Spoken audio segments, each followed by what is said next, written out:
Hello everybody. It's Christmas time. It's December and it's December 3rd and this is Vlogmas 2, number 2, and I have bags under my eyes. And I must be slightly stressed because this one eye is crossing.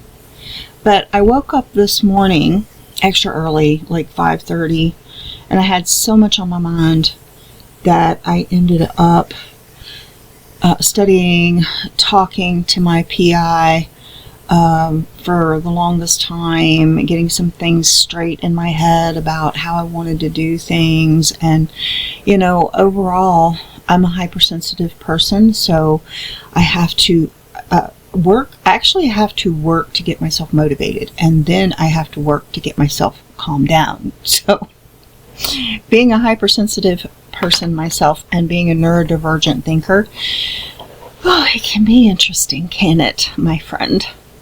Okay, so we are going to talk about the holidays today, and I've got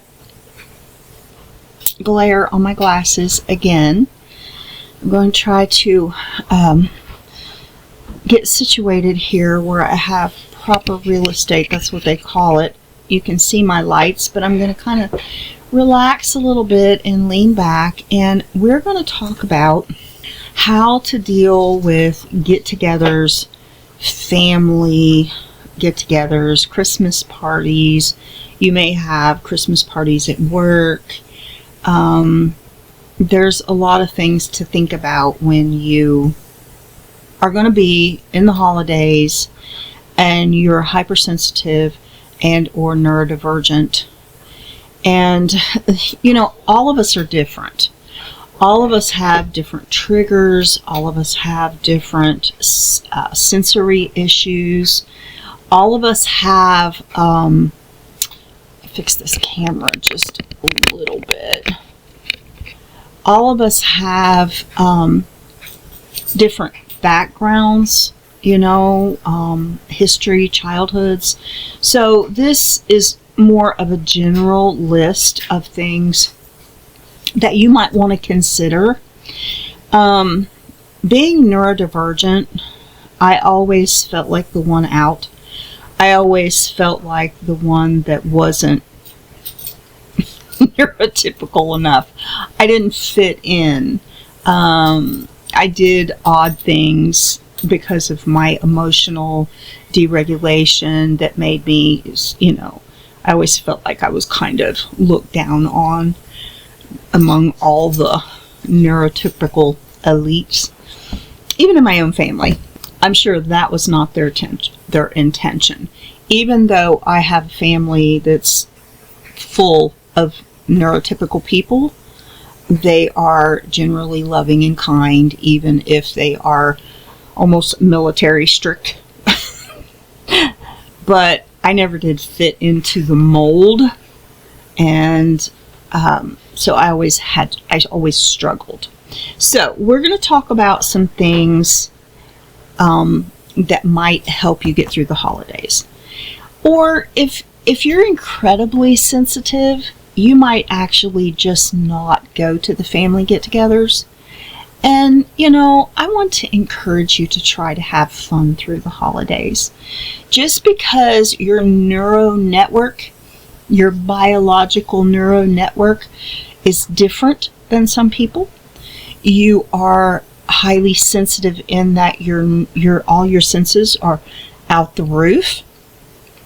And if you're neurodivergent, you may come across as a bit strange. You may even have autism, and which gives you an extra level. But let me tell you something. It is my firm belief that we have lived in a world that is mean.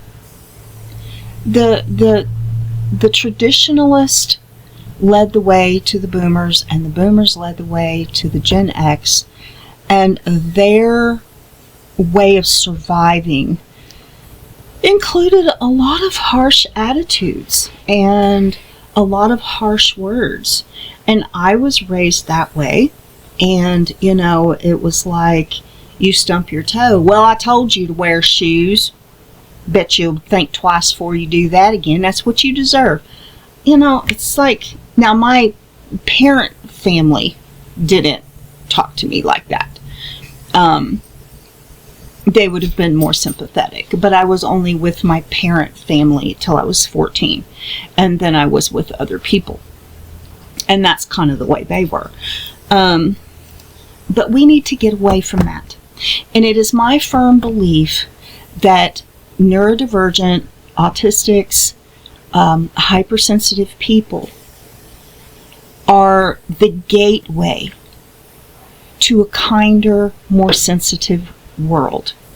Now, I'm going to tell you that because we have been ostracized, we have been denigrated, we have been abused, and we have not been recognized for the goodness that's in us, we have, as a group of people, rebelled.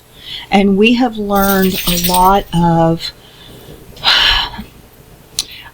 the malicious prattle, and I would say what can come across as almost narcissistic tendencies. Now, let me clarify this. Every child, there's different layers of narcissism. So I'm not talking about your hardcore narcissist that has no empathy or has no they don't care, they actually enjoy hurting people. I'm not talking about that kind of narcissism. I wish they had another word for it because it just doesn't fit really. But let me explain the kind of narcissism that I'm talking about. As little children, especially like a baby, you take a baby. A baby is, quote, narcissistic. They are the only creature in the world. And if they're wet or hungry or they have some other kind of problem, they're going to scream, they're going to cry, they're going to have a fit until someone takes care of their problem. They don't care that mom and dad have worked all day. They don't care that mom and dad have had 2 hours of sleep. They don't care that they're waking up all their brothers and sisters. They don't have a care, because this narcissism that they were born with is a God-given protection tool. And it's a very good thing, because what if you had a baby that never cried, that never showed pain? Well, you wouldn't be able to help your infant. But this carries on in different stages through life. And somewhere along teenage years, if a child is in a safe, secure, dependable environment, now those are important, a safe, secure, and dependable environment, that narcissism will kind of fall away and they'll become more empathic and more understanding. If, on the other hand, they're not in a safe environment, they are in somewhat of an abusive, even just verbally or emotionally abusive environment. And at some point, I'm going to get into gentle parenting. I was not a gentle parent, and I wish I had been. Didn't know the thing existed. I was not raised gently. Excuse me, I got a little bit of frog in my throat. But if they haven't been in a safe, dependable, and secure environment, they will continue on with these, quote, protective narcissistic traits because they have to protect themselves. You're 13, 14, 15 years old, and you've got either a narcissistic parent or you've got a millennial or a boomer that's been raised, with the hammer. They don't know gentle parenting. Now, so you may have some of these protective traits still in place from your youth, your childhood. So, as a highly sensitive person, neurodivergent, autistic, whatever way that you might come under this umbrella, because some highly sensitive are actually neurotypical. But I deal with mostly neurodivergent, highly sensitive people. It's very important for you to be aware of your condition, Be aware of your triggers. Be aware of how you affect other people. And realize, and I like to say this, realize that you're not special needs. You are special. And if other people don't realize that you're special, then that's a them problem, not a you problem. But you may opt to not go to any holiday festivities at all.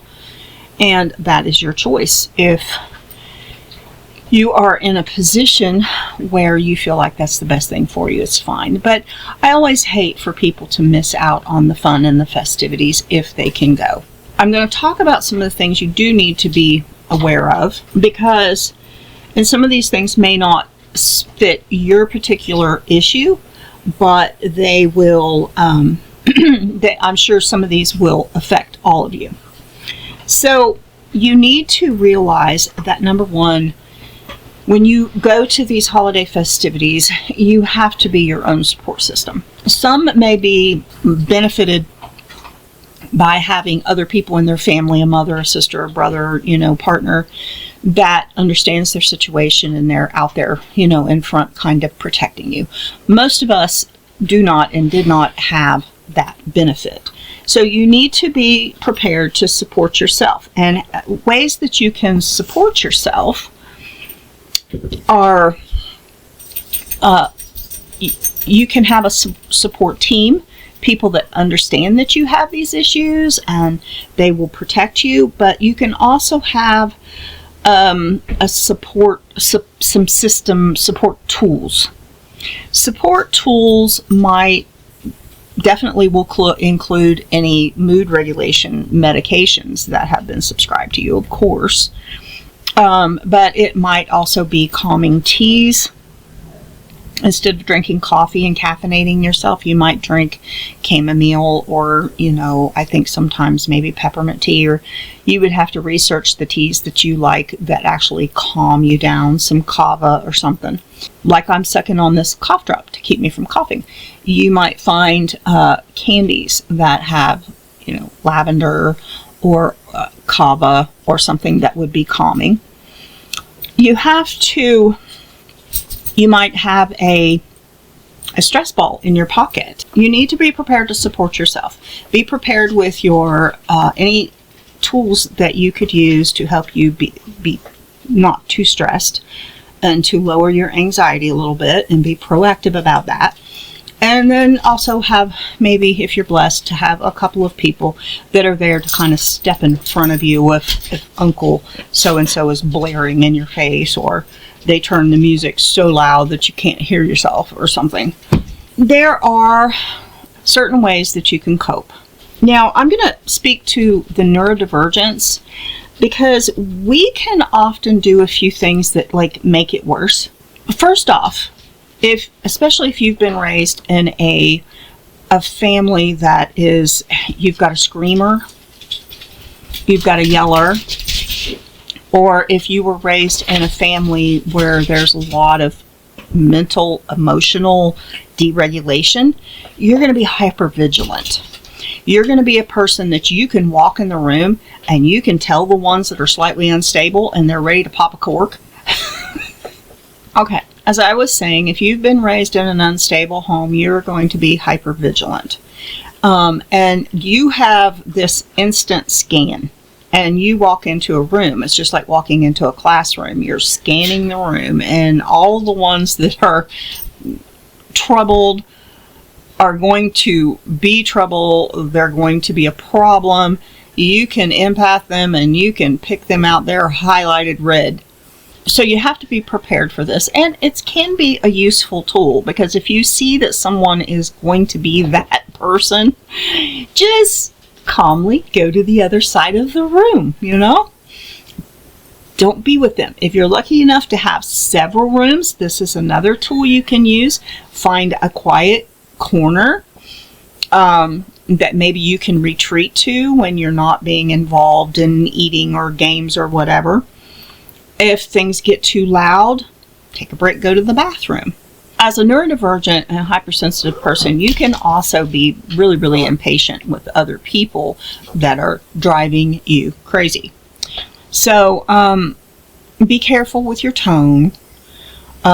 Be careful to avoid such people.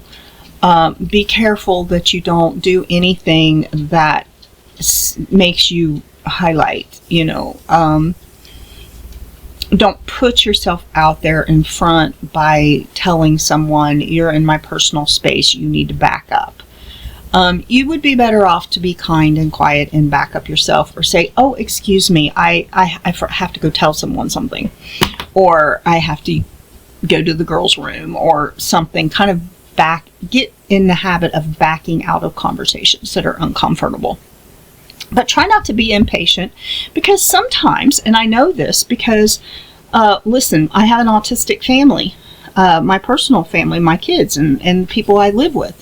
We're hypersensitive, we're neurodivergent, we're autistic, and so we get on each other's nerves.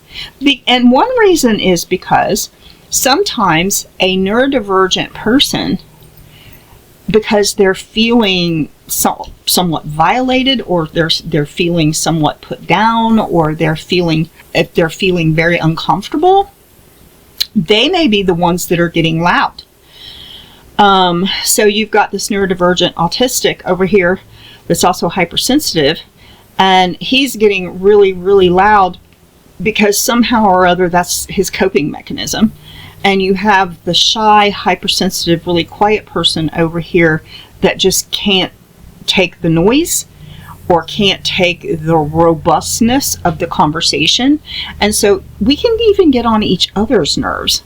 So what I want to ask you to do is be very patient and try to have your escape route. You may, go outside on the porch for a few minutes or whatever. But try not to be too insensitive or too impatient with other people. All of this is hard, and it requires a lot of self-discipline, but it's things we can do. Because as neurodivergent people, we can sometimes cope with our sensitivities in a way that are counterintuitive. We might accidentally stumble into being the life of the party, or we might stumble into info dumping. You're a dinosaur expert, so you start info dumping on everybody that will listen to you. It gives you a place, it gives you a sense of belonging, but ultimately it's probably not the best thing at a family gathering. And when we take part in these counterintuitive activities, it can just backfire and come back to make us feel even more weird and outlying than we already are. But just remember, you're not special needs, you're special. And you are the gateway to a more sensitive, empathic, and loving world. That is my belief. I'm going to stick by it. Another thing that we can often do is try to control the narrative, because our anxiety makes us feel like we need control. We can also overshare or be confiding in someone of, some problem that we're having, at home. We're needing to be validated. And let's just face it, every human being needs to be validated. So you have to go into this with the idea that I'm going to be my own safe space. And I'm going to talk about it more in our channel later, but the best tool for anybody under our umbrella of neurodiversity is better off to practice stoicism, which stoicism is quiet. When you practice stoicism, you learn not to let things anger you or, bother you in certain ways. But we'll talk about that later on in the year. Yes, you have your boundaries. Boundaries are hard to keep in a crowd, but you can back away from any conversation. Have a list of excuses. I need to go take an aspirin. I need to go to the bathroom. I need to go tell mother something. Do something like that and back away. And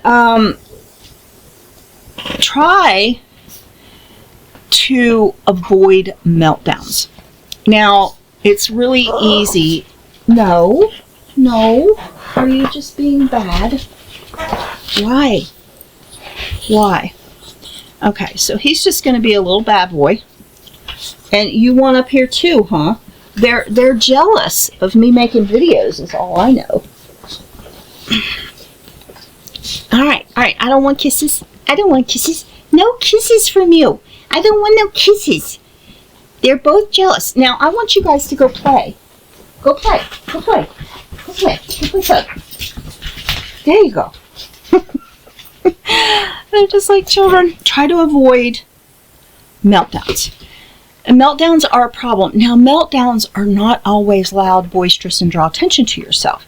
You can disassociate, which I was great at.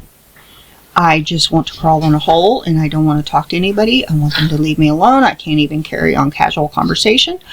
But meltdowns can be crying, break out in uncontrollable crying. The meltdowns can be anger. I used to have more trouble with this. I have went through a lot of anger management and I realize what my triggers are now. So it can be tears, anger, it can be a lot of things, but meltdowns can come. Now, if you're just crying a little bit or you just need to break away for a little bit, like I said, go to the bathroom, go outside on the porch, just go into a private bedroom if you're in a place where you feel comfortable to do that, and just work through your issues a little bit. But try to have fun. Try to enjoy yourself and try to accept yourself and realize that if you can overcome the bad habits, the bad traits that you have adopted to protect yourself, honestly, if you can overcome some of the things that you learned to protect yourself and become that sweet, empathic, and hypersensitive person that loves beauty, that loves nature, that loves animals, that loves. Grow into the area of having sympathy. Grow into the area of understanding. So do you have like this superly high stressed person in your family that tends to, just aggravate everybody because they find fault in everything? Stop, step back, and say, what made them this way? Now, you may have a full-blown narcissist, but even narcissists, most of them are made. And I'm talking about malignant narcissists. Most of them are created by this treacherous and hateful world. Hopefully you don't have that. But people suffer. And you need to be aware that, yes, you suffer. Yes, you have problems. But be aware that even the most obnoxious person in your family may have a lot of pain on the inside. Now, as hypersensitive people and as neurodivergent people, if we can grow in empathy and really understand why, people are the way they are, then we can help the world. We can make the world a better place to live. Now, we're always going to have the warrior and the gardener. Hypersensitive people are going to be the gardeners. We generally don't like confrontation. We generally, unless we are cornered and we come out fighting like a warrior, it's usually self-protection. And I personally am really, really starting to see the value of being sweet and sensitive and understanding. And this is pretty easy. It hasn't been easy, but this is something that I'm learning quite quickly because I have been so wounded in my life over so many things that anger was my first result. And, it has cost me a lot, anger being my first result. But I'm just learning that I would prefer being a sweet, forgiving person. And speaking sweetly and talking sweetly and being caring and loving. And that's my goal for this channel, is to help hypersensitive people to have the most abundant life they can have. Because we're very creative and we have so many talents and we're so smart. And that can be an added benefit to the world. And maybe we can eventually make our place in the world, and the warriors will understand our value. And but the holidays should be fun. It should be sweet. It should be loving. It should be family. And we can make it that. I can remember so many times that I have failed. And failed to be the person that I should be. Failed to understand other hypersensitive people. Because sometimes we can come across as needy and just feeling like we just need extra attention. Oh, my ears are too sensitive, so, everybody else has to just quieten down. It can come across as being a little self-centered, but it's not. But if you will practice some of these things and support yourself, don't wait for other people to protect you. Don't wait for other people to help you. Protect yourself. And try not to be too overwhelmed by it.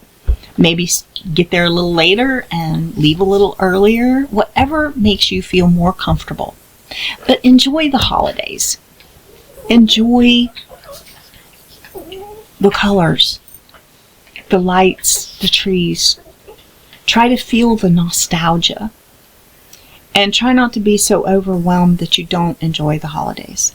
Now, I know this was probably a little odd, and I'm just getting into this Vlogmas, but it's all about helping us to enjoy it more. Don't overwork yourself. Don't put yourself out there so much that, and if you're having the party, that's just another layer of anxiety. So make sure that you don't forget your self-care. Make sure that you get that aromatherapy bath. Make sure that you protect yourself from things that are going to be hurtful. Don't overwork. Make sure you rest and you hydrate and that you feel loved. All right. Going to see you tomorrow on December 4th. And enjoy. Bye-bye till next time.